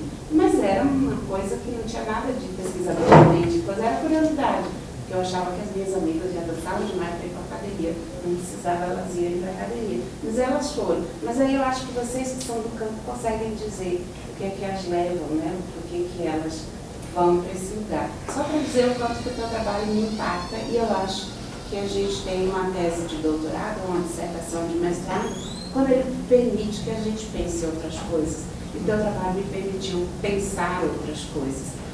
Bem, com relação ao título, eu fiquei pensando, mas eu não sei se eu proporia, mas você coloca por uma pedagogia dos corpos negros. Eu queria que ao final você me dissesse que pedagogia é essa. Eu queria te ouvir falar dela, mais do que eu queria que você dissesse. Quando Dixon diz por uma pedagogia dos corpos negros, de qual pedagogia você está dizendo? Não é da pedagogia, com certeza, que em alguns momentos escorregou e você traduziu como didática, como a Renata colocou. Porque eu acho que você está falando, e aí eu estou muito impregnada por duas bancas de alunas minhas que defenderam essa semana, especialmente pela Natânia ontem, e no trabalho da Natânia, ela discutiu sobre a música da Linda Quebrada, e ela vai mostrar com a língua quebrada como ela desroteiriza toda uma proposta de compreensão de corpo, gênero e de sexualidade. E essa desroteirização a gente está vendo como desdidatização, né? E aí eu vi aqui, e aí ao mesmo tempo que eu te pergunto, eu já estou dizendo, a pedagogia dos corpos negros é uma pedagogia da desdidatização, não é uma pedagogia da didatização no sentido empreendido pela escola moderna, por aquilo que o Comênios diz do que é a didática, né? Mas de um roteiro. Eu acho que a pedagogia dos corpos negros desroteiriza. E é que bom que isso acontece, porque aí a gente fratura a escola, ao mesmo tempo que a gente vai requerer a escola. Um debate que eu tenho feito, especialmente aqui na área que eu atuo, obviamente, da educação, é dizer que, olha, não tem nada de errado com a escola que está proposta. Porque a escola que está proposta não foi a escola que a gente propôs. Nada de errado com ela. A escola proposta é a escola do projeto moderno. Na escola do projeto moderno e na modernidade, se propôs um tipo de sujeito, que não éramos nós. Eu posso dizer que não éramos nós mesmos, né? Não éramos nós as mulheres. Porque a gente só foi chegar nessa escola depois que a gente brigou muito para entrar nela. Nós vimos nesse projeto da escola um projeto que a gente também queria. E nós começamos a brigar por esse projeto. E eu não acho, não estou trabalhando isso no plano do certo ou do errado, mas eu acho que se esse é o modo da gente ficar vivo, se esse é o modo da gente poder conseguir sair de um patamar de miserabilidade, que seja social, econômica, mas também do conhecimento, porque a gente viu que havia um conhecimento sendo mobilizado. Se nós não tomássemos conta dele, nós continuaríamos morrendo. E a gente vai continuar morrendo. Como eu estou num campo que eu estudo bastante, Foucault, a gente foi ver que havia uma relação sim entre saber e poder. E pensar nessa relação e pensar como eu me aproprio dela, ela é muito importante para me fazer existir. Ela é muito importante para fazer existir os meios. E aí a gente vai estar num campo de disputa, sim. E eu começo a dizer, eu quero também ter acesso à escola. Foi isso que aconteceu com as mulheres, foi isso que aconteceu com o povo negro, que não teve, que era o povo que não foi admitido por esse projeto de escola. Foi isso que vem acontecendo ultimamente com a população LGBT, porque ela também não foi permitida estar nessa escola. E ela é muito recente. Ela é tão recente, que este programa, que o mestrado tem mais de 30 anos e o doutorado vai fazer 15, a primeira travesti negra que defendeu ontem. Então eu vou dizer assim, ó, tem gente que ainda não chegou aqui, que a gente está brigando para que chegue. E a gente já está reclamando, e aí nós reclamamos por outra pedagogia, não aquela instituída lá, inspirada no Kant, no Descartes, no segmento europeu, né? Portanto, de classe média, burguês, branco, que vai atravessando as décadas e os séculos, e que nós vamos dizer, nós temos o que ensinar, mas nós também queremos ter domínio disso que está sendo dito. Porque é isso que está sendo dito que opera e constitui o sistema capitalista. Então, o mesmo sistema que foi lá para o gueto, para os bairros periféricos, tomou os modos de constituição de corpos, reformulou, enquadrou e jogou no Carnaval de Rua de Salvador. De Feira de Santana, a Feira de Santana é importante, Feira de Santana, mas também de Jequié, das cidades pequenas, porque o modelo do Carnaval de Salvador se redistribuiu em todos os outros lugares. De que modo? Com fileiras. Agora a gente tem arquibancada, agora eu pago assim, uma festa que era uma festa nossa, ela vira uma festa privada. Então, a expressão da privatização do que virou o Carnaval de Rua da Bahia inteira, não apenas de Salvador, do Rio de Janeiro, do Brasil inteiro. eu vou trabalhando então com essa ideia. Eu penso que agora, no sentido de refinamento do teu texto, e após essa conversa com tanta gente, você tem como retomar o teu texto para poder agora ver o quanto que aquilo que é o modelo que nos organiza, que a gente combate, o quanto que ele é forte na gente. Mesmo a gente dizendo, não, eu não quero pensar por aqui, daí a pouco escorrega uma didática, daí a pouco escorrega, você diz para mim, e você disse para todos nós, eu estou trazendo outros autores e outros autores que estão pensando de outro lugar. Aí, em alguns lugares, eu fiz, então por que você traz Ibernon para falar de formação de professor? Não é dessa formação de professor que você quer. E você é muito generoso e eu acho que a gente tem que ser, a gente não pode jogar tudo fora. É claro que há autores nesses campos que foram fundamentais e são importantes. Eles são importantes, inclusive, para fazer a gente pensar em muitas outras coisas e puxar o fio para poder dizer, é isso que você está dizendo, mas não é exatamente isso. Esses dias uma colega falou assim, vocês nunca estão contentes, vocês estão sempre reclamando. Né? Eu falei, mas é porque a gente ainda não alcançou o que a gente de fato quer. E quando a gente alcançar o que quer, a gente já está pensando em outra coisa. A gente é rápido no gatilho. Então a gente precisa ver. Então eu penso que em alguns momentos você faz alguns diálogos ainda com autores que são importantes, reconhecidos. Eu não os desqualifico no campo da educação, mas eu acho que o teu trabalho teria uma outra potência se você tomasse mais autores que vão dialogar mais fortemente com a discussão da formação de professor, e aí eu vou te provocar, não é para agora, para a tese, é para depois, que a gente pensar assim, seria mesmo o conceito de formação de professor um conceito que nos ajuda a pensar uma pedagogia dos corpos negros? Será que ela não exige uma outra coisa? Que passe pelo lugar, por exemplo, da experiência, e não da formação, porque formação é um conceito moderno, né? Formação não permite esse sujeito multifacetado, plural das culturas, dos povos negros, dessa pluralidade. Então, às vezes, a gente vai e volta e pede formação, e peça o sujeito autônomo da modernidade. Mas não é possível essa autonomia, já nos disseram, nem esse sujeito. Já nos disseram também. E olha que eu estou dialogando contigo no campo filosófico, né? Então há outros sujeitos que podem ajudar. Eu acho que para agora, para o cumprimento do que você se propõe, está pronto, é isso. Mas eu acho que dá para você dar uma limpadinha, sabe? Tirar alguns sujeitos que não vão te ajudar, e não é nem te ajudar mais. É ajudar quem vai te ler, compreender o que você está reclamando e o que você está propondo como pedagogia dos corpos negros. Entende?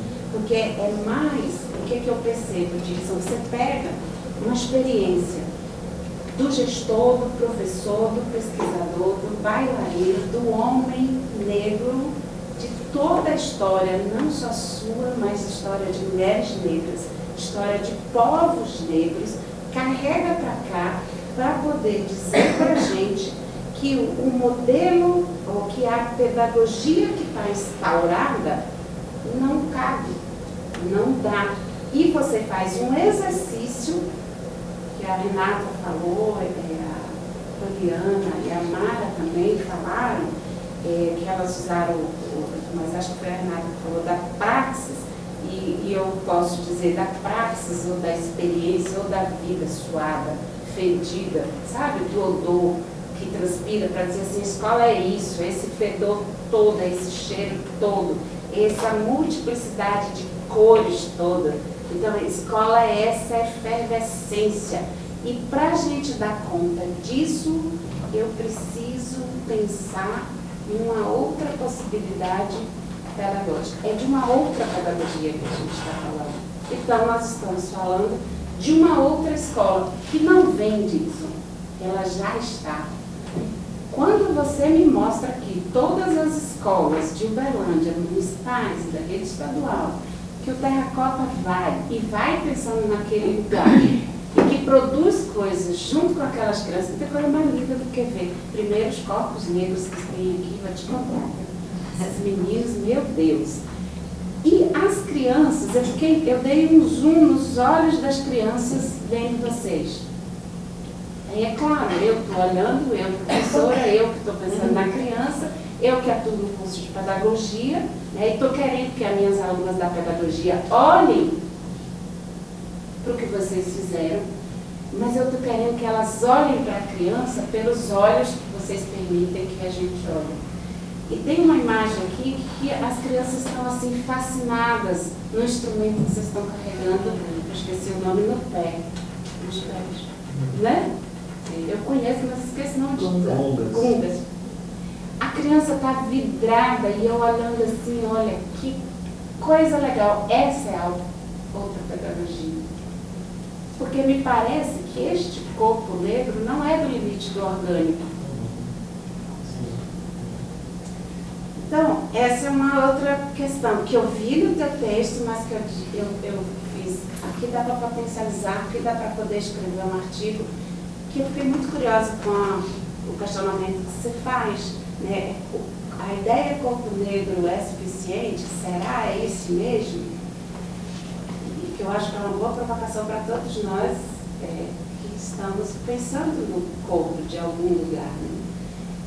Então, quando eu olho para as imagens e que eu vejo as expressões e que eu posso sentir a dança, né?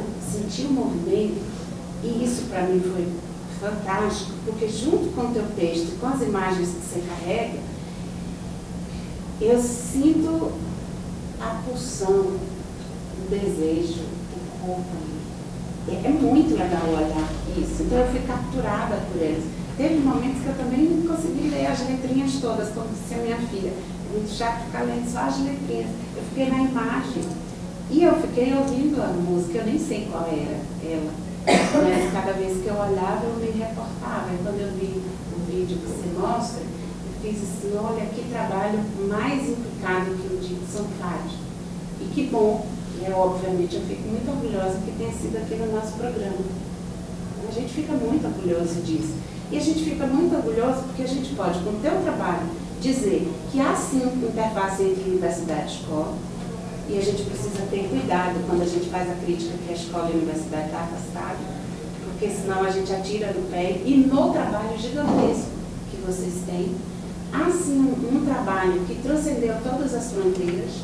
Você vai para um outro lugar e lá você atua como professor e como pesquisador. E você faz um movimento gigante, que é pensar a sua formação e pensar o seu fazer, o seu exercício, a sua experiência. E eu acho que são outros Dixons que aparecem por aí e que vai apresentando. Nisso, então eu penso que essa leitura, aí eu vou chamar a atenção de uma questão que é formal, que é parando um pouquinho e indo aqui, seguindo adiante. Não se preocupe que eu não vou capítulo a capítulo. Mas, no resumo, e as palavras-chave, eles são os lugares extremamente importantes em que eu preciso, e a gente ainda precisa, porque a gente consegue dizer de uma pesquisa a outra, de um modo de produção de conhecimento outro, mas a gente sabe que tem amarras. Na hora que a pesquisa vai publicada e vai para as bases de dados, as bases de dados estão operadas pelo modelo moderno, por tudo aquilo que a gente condena. Senão você nunca vai ser achado. Senão você nunca vai ser achado. Então eu preciso saber jogar o jogo. Saber jogar o jogo é dizer, precisa voltar para o resumo e trazer as suas questões, dizer de todos os elementos, porque isso é extremamente importante. Porque numa futura busca, numa futura construção, alguém que pense corpos, educação, arte-educação, corpos negros, quando entrar na base de dados, CNPq, CAP, Cielo, todas as outras, ela vai buscar, ela vai olhar para o seu resumo. Um monte de gente não vai ler o seu texto todo. Então, o seu resumo é o lugar em que os elementos todos do seu trabalho precisam estar colocados para que a gente possa capturar outras pessoas e também mostrar o que foi feito por você e pelo Narciso neste programa. Então, eu penso que isso não é só uma questão de cumprir normas de ABNT. Eu acho que aqui é uma ação estratégica, política para nós. A gente não pode deixar escapar nada. Então, eu tenho que revisitar, e eu sugiro que você revisite, tanto no sentido do texto de redação, isso daí é bobagem, que eu sei que você sabe, mas é de rever os elementos, de apresentar as questões que você chamou de direcionadoras, né? De reorganizar aqui para que as ideias principais, mas que, sobretudo, as marcas daquilo que você, tem uma centralidade na sua tese, que são as pedagogias dos corpos negros, se faça aparecer nesse resumo. E, nesse sentido, aí precisa cuidar das palavras-chave. As palavras-chave, elas também são outra coisa que a gente, às vezes, não dá importância, mas ela tem uma importância gigantesca. Que é, quando eu jogo uma base de dados, e eu tenho certeza que se for procurar no trabalho, você jogou lá o descritor. A palavra-chave é o descritor por onde eu chego ao mundo descrito. Mas na sua palavra-chave não aparece corpo negro. Você reparou? Aí você coloca arte negra contemporânea, educação para as relações étnico-raciais, lei federal, epistemicídio negro, formação docente, e eu perguntei, cadê o corpo negro? Cadê aquilo que você falou de pedagogia? Então, eu penso que, eu não dei sugestões, mas eu não sei qual tira também, mas eu acho que tem que pensar, porque este termo vai ser corpo negro, importantíssimo para a gente poder dizer disso. Eu concordo com as meninas com relação, eu acho que talvez não os títulos de cada sessão, mas eu achei que e aí você explicou, Fátima está aqui, a Fátima defendeu esses dias também, o trabalho dela foi ciência, religião e gênero e sexualidade, pensa que beleza, né, no tempo contemporâneo. Enfim.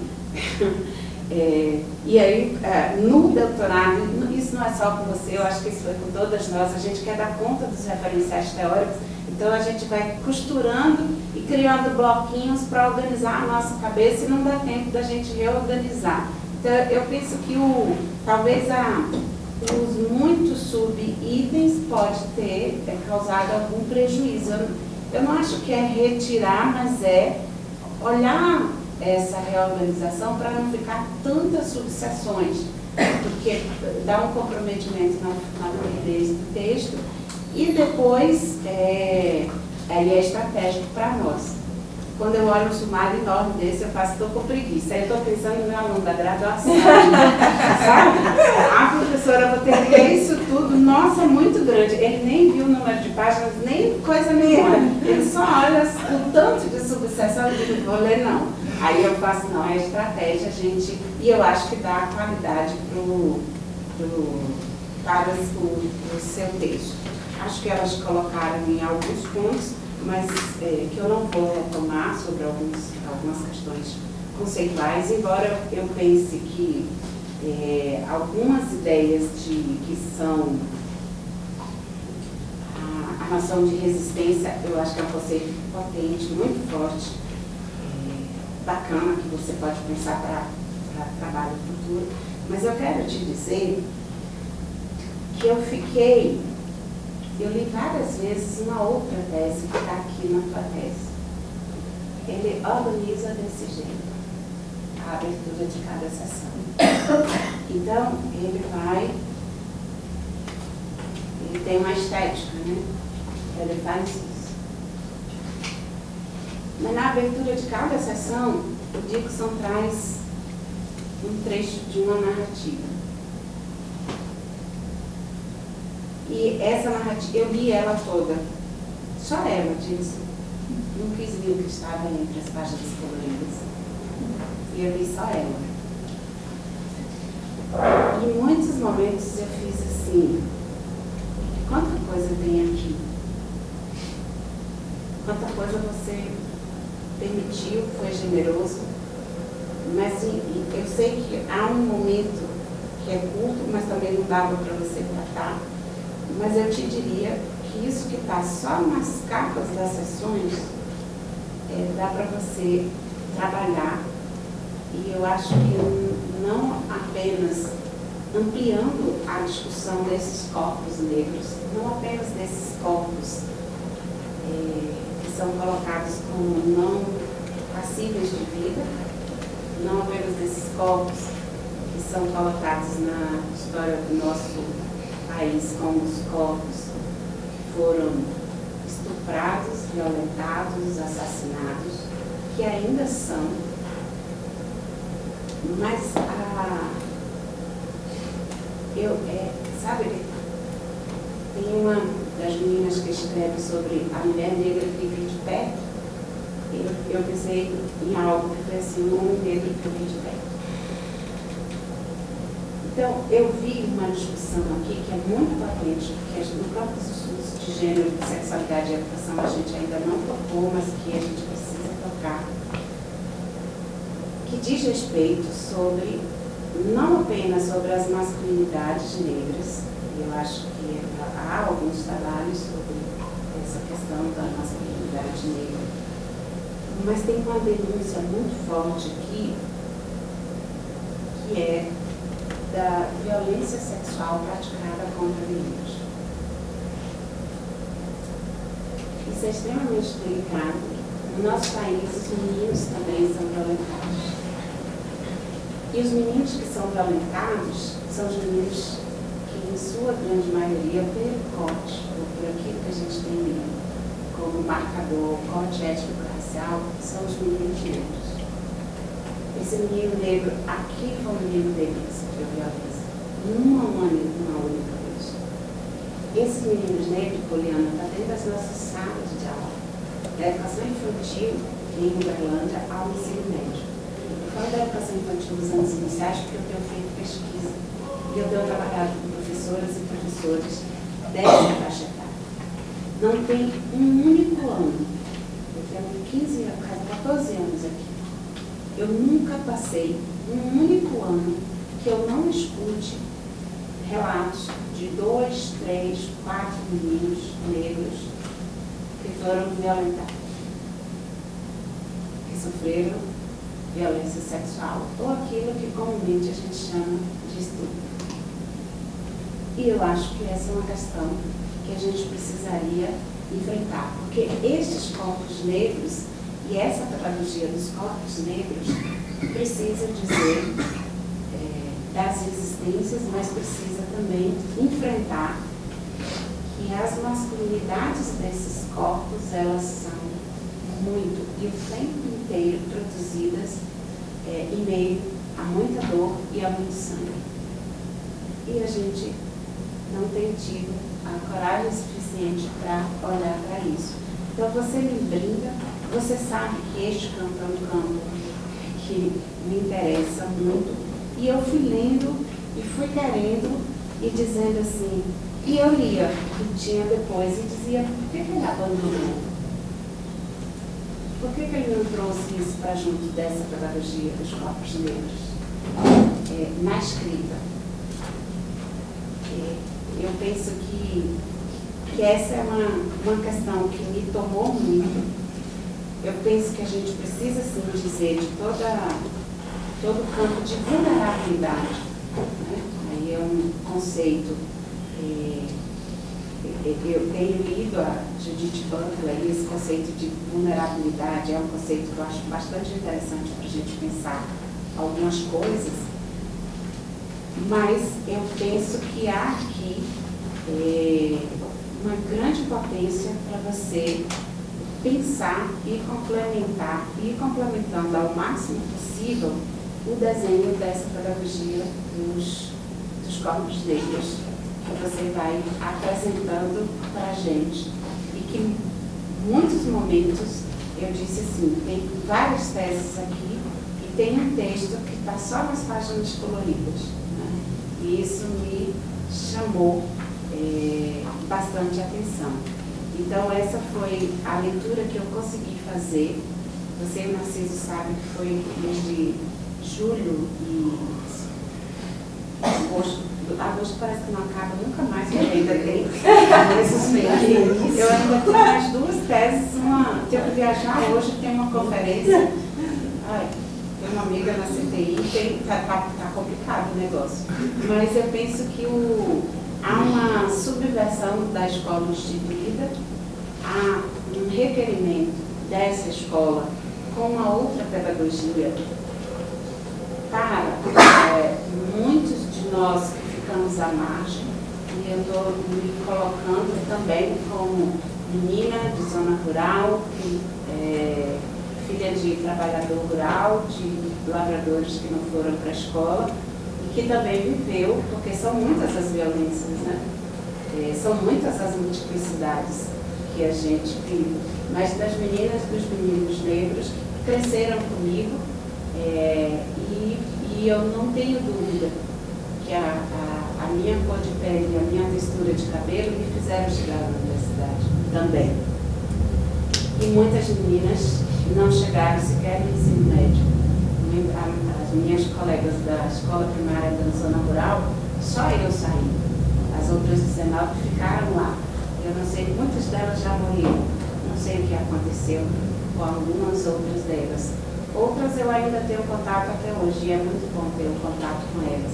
Então é disso que a gente reivindica, especialmente quando a gente está num tempo de ataque ao conhecimento, de ataque às populações mais vulneráveis, de ataque à universidade, de ataque a projetos e desenvolvimentos de pesquisa e continuidades de programas de pós-graduação como o nosso. Então, quando a gente vê anunciado o Futurice, quando a gente vê anunciados cortes no ensino superior, a redução de bolsas, quando a gente vê que os programas nota 3 e 4, que são programas avaliados, onde se deveria ter investimentos para que as universidades no interior do país pudessem produzir. Nós estamos em Uberlândia, embora seja um grande centro, mas a gente está no interior do Brasil. E a gente sabe que é ser universidade, ser programa de pós-graduação aqui, a gente sabe qual é a potência e qual é a necessidade que a gente tem. É a necessidade de produzir conhecimento implicado disso. E esse conhecimento implicado significa a gente defender os institutos federais, sim, nem todo mundo precisa ir para a universidade, mas todo mundo tem que ter direito a poder dizer se quer ou não ir para a universidade para uma graduação, mesmo que seja uma graduação em formação de tecnólogo, que o seja. Os meninos da escola que estão no nível médio precisam ter professores que tenham condições de pensar a trajetória, como você teve, mediado pelo avô, pela mãe, pela tia, por um monte de gente que a gente vê presente aqui. Natânia ontem dizia assim, são milhares de pessoas que estão atrás de mim. A minha ancestralidade toda está atrás de mim para que eu pudesse chegar aqui. E nós precisamos assegurar que outros milhares na frente possam chegar. Então nós não podemos, no Brasil, um país em que a informação qualificada, que o debate qualificado ainda não chega a todos os lugares, é responsabilidade de todo mundo que está nessa sala se juntar, e não é uma defesa. Dixon mostra que tem trabalho aqui, minha gente. E é muito, não é pouco não. A gente pode dizer que aqui a gente tem um outro modelo de escravidão também, né? Mais reelaborado, mais refinado, mas que a gente precisa defender que todos os conhecimentos eles possam circular de forma efetivamente democrática. Sem financiamento não é possível. Sem o afastamento seu, não seria possível. Sem a possibilidade de viagem para outros lugares, para Salvador, para a África, para Brasília, para tantos cantos que eu via você dizendo, estou ali, menina, estou ali. Não é possível a gente construir e encontrar as bases epistemológicas para que se possa produzir outras pedagogias. Então eu não poderia, Dixon, deixar de dizer isso nesse momento. E de dizer que há muitos afetos e que o afeto é um ato político. E você mostra isso. Eu acho que o afeto ao conhecimento e o modo como o conhecimento nos afeta, brincando aí com essa palavra que tem sentidos variados no modo como a gente faz, a gente precisa replicar cada vez mais. Porque a universidade nos interessa.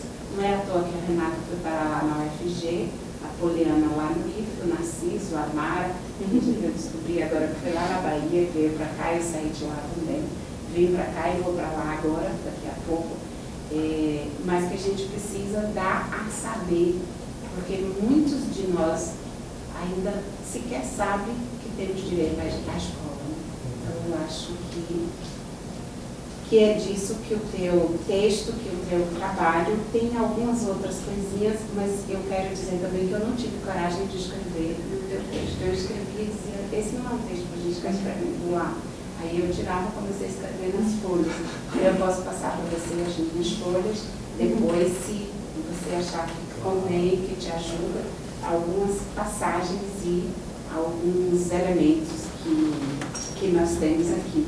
Eu penso que a 10.639 ela é extremamente importante, mas a gente precisa avançar, né? A gente precisa dizer que a gente precisa mais, que a gente precisa mais e que a gente precisa mais. E o que eu tinha para pedir a você era só que você contasse um pouquinho, não muito, porque eu preciso viajar, da pedagogia dos corpos negros. Se você pudesse dizer agora para as professoras que eu trabalho, são da educação infantil do curso de pedagogia, como você mostraria esse desenho dessa pedagogia? Bom, então, primeiramente, obrigado pelas suas colocações, né? E eu acho que essa questão que eu trago anunciada no título, na verdade, é um desejo de realmente pensar esses processos de construção, né? Esses processos de formação no sentido de construção de indivíduos, né? Esses indivíduos negros e também não negros, que possam, de alguma maneira, repensar esse modelo, né? Primeiramente, da escola, como está colocada hoje, esses modelos cartesianos, né? De alguma maneira, vão afastar esses corpos negros desse modelo, né? Porque são corpos pulsantes, são corpos que se operam por uma inteligência corporal que é diferente, não dialogam com esse modelo duro que é de uma sala de aula, né? Então, acho que o primeiro ponto é esse, né? Uma pedagogia para os corpos negros, é uma pedagogia que primeiro busca desconstruir o espaço arquitetônico, né? Precisa entender a necessidade de como é feita a produção de conhecimento no pátio, embaixo da árvore, numa roda, né? Eu acho que respeite essas dinâmicas, né? Quando eu fui para Cape Town, esse processo fica bem claro, como a questão da roda é uma coisa muito importante, e como eles não vão, né? Esse modelo de conversação em roda é muito importante, muito diferente desse modelo que a gente está aqui, né? Onde existe uma plateia, enfim. Então, eu acho que essa é uma primeira questão, né? Uma segunda questão que compõe essa ideia dessa pedagogia é buscar realmente um discurso que seja mais horizontal, né, onde você não tenha esse protagonismo do professor, né, como detentor do conhecimento acadêmico, e você possa, de alguma maneira, dar voz a esse protagonismo dessas juventudes. Eu acho que dentro do Terracota e dentro do projeto, eu acho que isso é uma coisa que foi muito ressaltada, né, de como a participação desses meninos, com suas histórias de vida e com seus exemplos e com o conhecimento que eles traziam, seja da tradição, seja das suas famílias, né? Como que esse conhecimento ele foi sendo apropriado no trabalho e horizontalizado, né? Então, como que eu, no lugar também de professor, me coloco à disposição e aberto para aprender mesmo, aprender e apreender, né, com esses corpos, né? Não fazendo, eliminando, né, na medida do possível, esse jogo de poder que existe na relação da educação, né, pensando no professor e estudante. Esse é o segundo ponto. O terceiro ponto, eu acho que é realmente perceber que essa recente inserção dos corpos negros no contexto acadêmico formativo, né, ela nos exige ainda uma outra postura, que é uma postura de resistência, mas é uma postura que precisa também entender a necessidade do diálogo, né? Também, mais uma vez, a África do Sul, esse pouco tempo, me mostrou muito próximo do discurso do bem, do François Fanon, mas que também tem muito uma questão do próprio Mandela, que é como que a gente luta, né, mas não com as armas do colonizado, né? Como é que a gente luta com uma arma que é pregando a não violência, né? Então, acho que a gente tem que aprender muito com esse tipo de situação, né? Como é que a gente vai discutir no campo da escola as violências incutidas nesses corpos negros, mas sem também se colocar numa posição de violentador. né, que eu acho que a gente tem muito isso, e professores, a gente, né, como é que eu não preciso, essa quantificação da nota, né, eu acho que isso é uma política muito violenta, né, então, como é que isso, como a gente aprende com esses corpos negros que isso não é o mais importante, né, não é a quantidade, né, então acho que são essas questões que tem muito mais a ver, Helenita, com uma maneira mesmo de quebrar uma forma de pensamento, sabe, uma forma dessa hegemonia desse pensamento eurocêntrico, como que a gente pode, de fato, como diz o Ismael Ivo, né, aprender com os corpos negros, aprender com as culturas negras, aprender com isso, mas não para sobrepor um conhecimento, mas para que a gente possa construir aí, né, esse diálogo mais efetivo, né, principalmente nesse momento de desconstrução e desmonte da nossa educação, né, a gente precisa tentar pensar, né, se esses corpos negros não estão na escola e na universidade, eles estão aonde? Né? Eles estão na criminalidade, eles estão na periferia, onde a mão do Estado realmente não os alcança.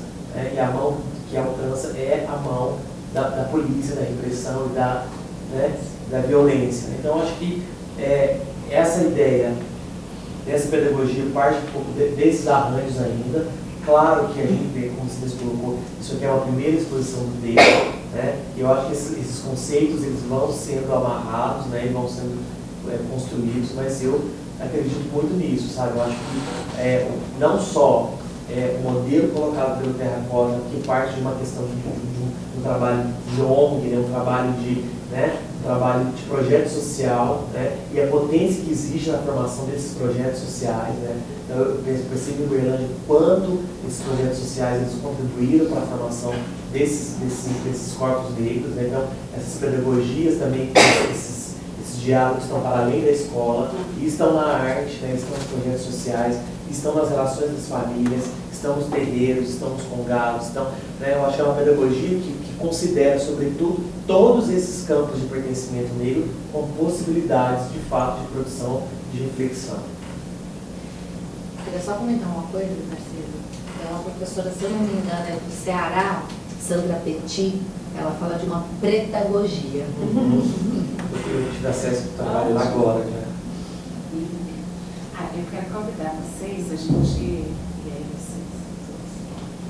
Ana e vocês também. Ano que vem, eu não sei como, mas a gente vai fazer.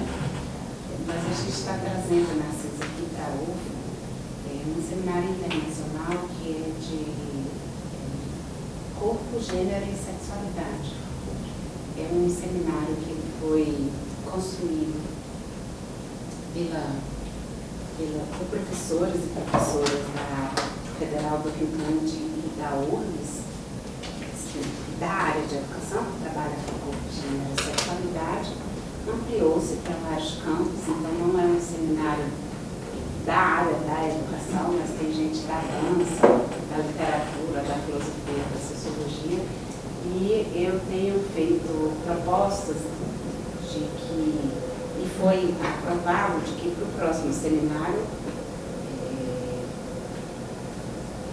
me fizeram um convite, eu aceitei da gente trazer aqui para fazer o contato, obviamente, com as nossas parceiras e parceiros.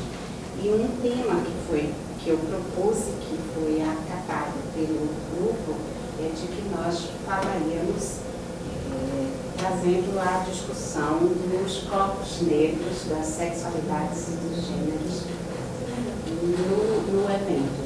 Então, eu lembrei, aqui eu já tenho que começar a fazer, né? Propaganda para a gente sobreviver e para a gente existir. Quem sabe a gente não convide o professor, né? Que está também participando, para a gente poder ir dizendo das nossas produções, de como a gente tem pensado e abrir espaço nesse seminário. É muito bacana, porque tem muita professor da escola, pessoal da licenciatura, mas muita gente também de vários outros campos. Muito obrigada. Muito obrigada, gente. Só uma coisinha, né? Esse ano terminar uma coisa, eu só queria agradecer a presença de todos aqui, né? E agora a gente vai sair, né? E apresentar meu pai e minha mãe, que se e a minha família inteira está aqui, né? Nesse dia, mas o papai e a mamãe, eu acho que foi daí. Eu já desconfiava. também. Bem, não posso falar muito. Minha função é só fechar, dizer que a gente foi muito agradável. Fechamos um longo ciclo, né, de convívio, enfim. Esse lugar, professor, aluno, orientação, desde a graduação até agora. Dizer que é muito, para mim, sempre muito contente quando o professor Carlos Henrique, atual pró-reitor, me convidou para vir aqui no programa de pós-graduação em educação. Eu falei, mas gente, eu posso colaborar, né? Enfim. Mas tem sido muito gratificante o convívio aqui e me dá muitas alegrias de orientar trabalhos que têm me feito repensar muito. O trabalho do Dixon é um deles. E dizer que, por incrível que pareça, a área de artes é muito mais conservadora nos rituais e no pensar a pesquisa do que a área de educação. Jamais, provavelmente, naquele tempo, ninguém fala em matérias de professor titular, como a professora Regina Leite Garcia, da alfabetização da UF, escrevendo cartas das suas experiências. O livro é Cartas Londrinas, e isso foi uma defesa de professora titular na educação. Nas artes, muitas vezes se escreve pelos colegas que, peraí, porque há uma necessidade de ser ciências e artes nisso. E aqui na educação, muitas vezes, a gente encontra vários eixos, caminhos, perspectivas que dão a gente também uma certa abertura para desenvolver reflexões e modos de fazer pesquisa. Então é muito legal estar no programa e te agradecer por esse convívio. Você já atravessou o Atlântico, espero que atravesse muito mais vezes. Agradeço imensamente, fico feliz também pelas professoras, é sempre um aprendizado, as bancas de doutorado, sempre. Bem, então agora eu peço licença a todos para a gente fazer a última etapa aqui.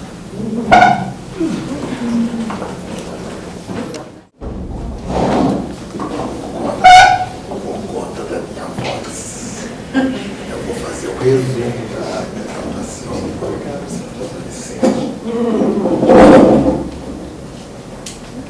Bem, após a reunião aqui da comissão da banca examinadora, composta pelos professores, doutores Renata Lima Silva da UFG, Juliana Aparecida Roberta Silva da UFN, Edmila Pinheiro Queiroz Silva da UFO, Mara Lúcia Leal UFO e eu, orientador do candidato, nós consideramos o candidato aprovado.